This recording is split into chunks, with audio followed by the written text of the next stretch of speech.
안녕하세요. 절대값TV의 명품 PD 한 PD입니다. 제가 66년생이니까 이제 은퇴가 한 2년 내지 3년, 그죠? 그 정도, 3년이면 저도 은퇴해야 돼요. 이제 그 정년 나이상 은퇴죠. 자, 그런데 2차 베이비붐 세대라고 하면은 한 60, 이제 그게 좀 틀리더라고요. 보통 이제 한 66년에서 한 70, 한 3년? 그 정도? 그죠? 그러면은 앞으로 5년 또는 길게 보면 한 7년. 그죠? 2030년. 그죠? 2030년이면 연차적으로 우리 베이비붐 2차, 1차는 벌써 은퇴했고 2차 베이비붐 세대가 이제 계속해서 은퇴를 한다는 거죠. 가장 가장 많은 인구, 1차, 2차 해서 그 가장 많은 이 사회의 어떤 경제 주축이 됐던 사람들이 다 빠져나간다라는 거죠. 자, 그렇게 되면은 경제적인 쇼크가 올 수밖에 없어요. 금융시장에 쇼크가 올 수 있고, 부동산 시장에 쇼크가 올 수 있고, 그 다음에 뭐 주식시장에 쇼크가 올 수 있고, 그것에 대해서 잘 얘기를 안 하죠. 이제 막상 이제 닥치면 해결하자 그런 식인 것 같아요. 자, 그런데 아무리 봐도 심각하거든, 그 문제가. 그죠? 이제 얼마 안 남았거든요. 사실 제가 어떤 2차 베이비붐 세대의 중심이거든요. 제 나이가.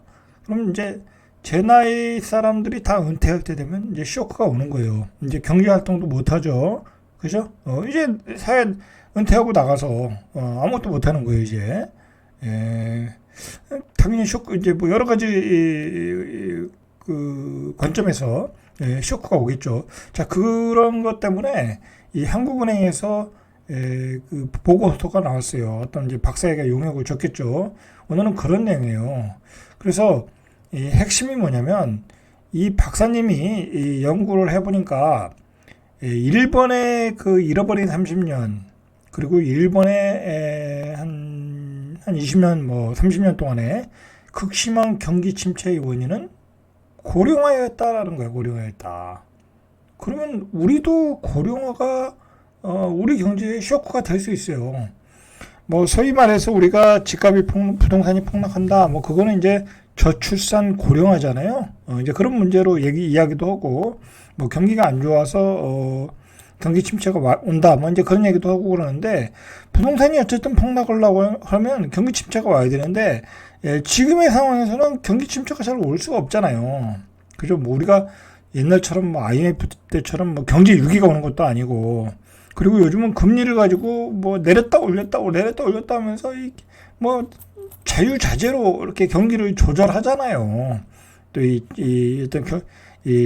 이 정부가, 그죠? 아니면 연준이 그렇게 하기 때문에 어떤 극심한 경기 침체가 또 오지도 않아. 그렇다고 하면은 결국은 올 수 있는 것은 고령화라는 거죠. 고령화. 그죠? 왜냐면 생산 연령이 우르르 다 빠져나가니까. 우리 세대 때만 해도, 지금 제가 말한 2차 베이비붐 세대 때만 해도 기본이 4명이야. 그 집안의 그 자녀들이, 또는 8명, 그죠? 그러니까 기본이 4명이고 평균 5명, 6명이었단 말이야.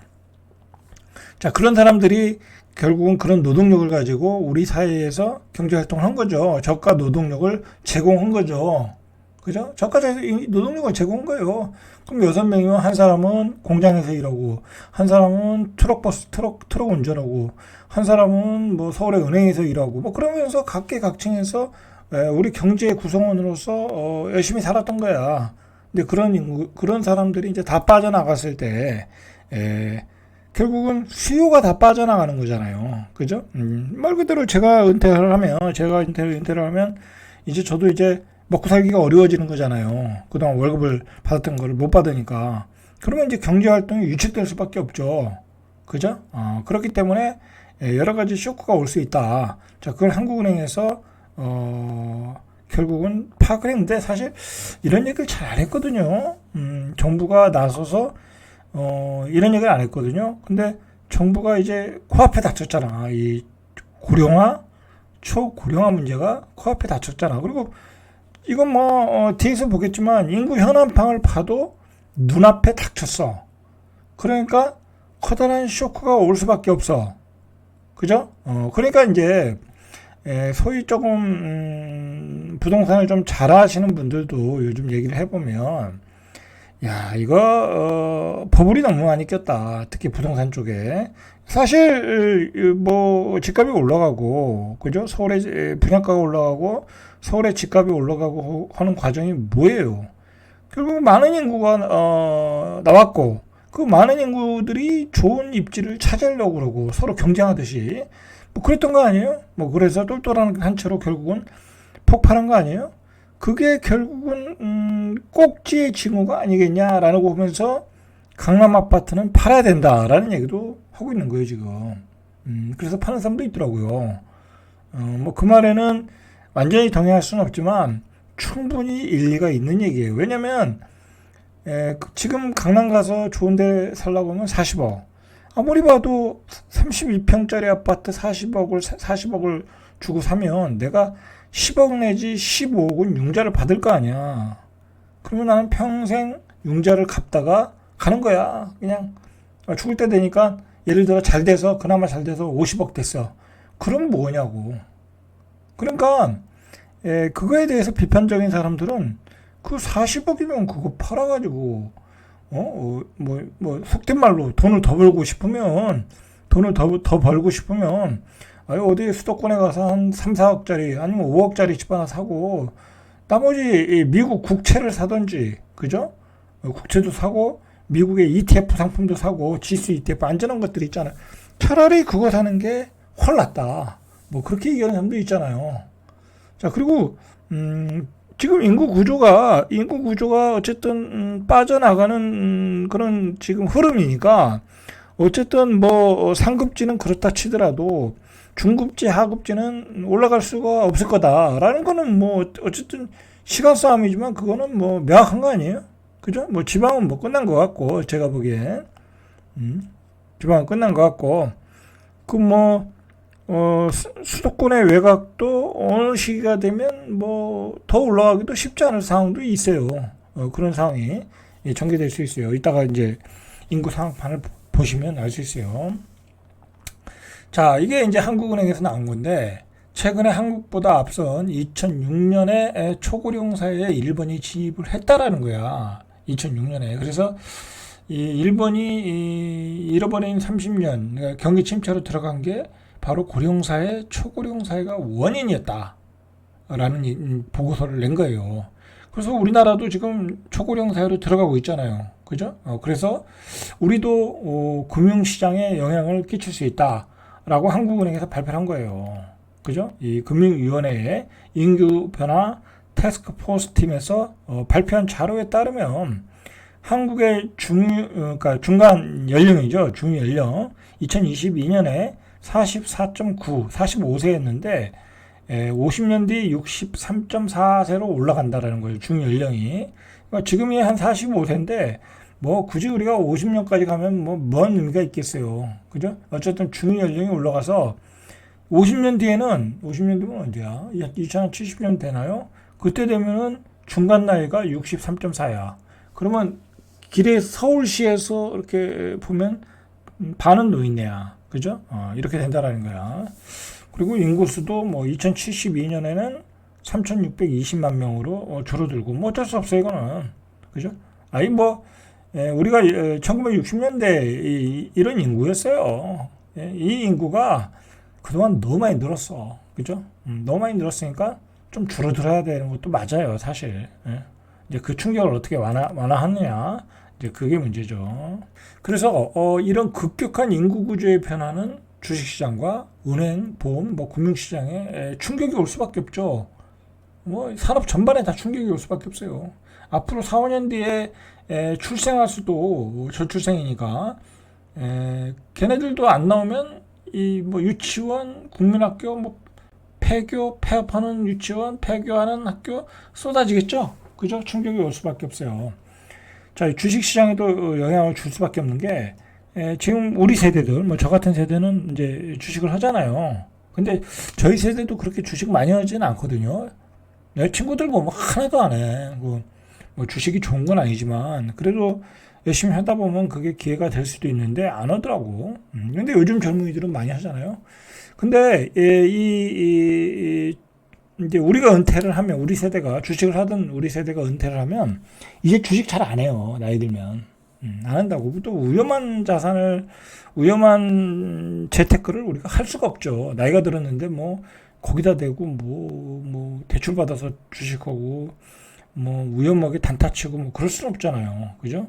그러니까 주식 시장에서도 돈들이 많이 빠져나갈 거다라는 거죠.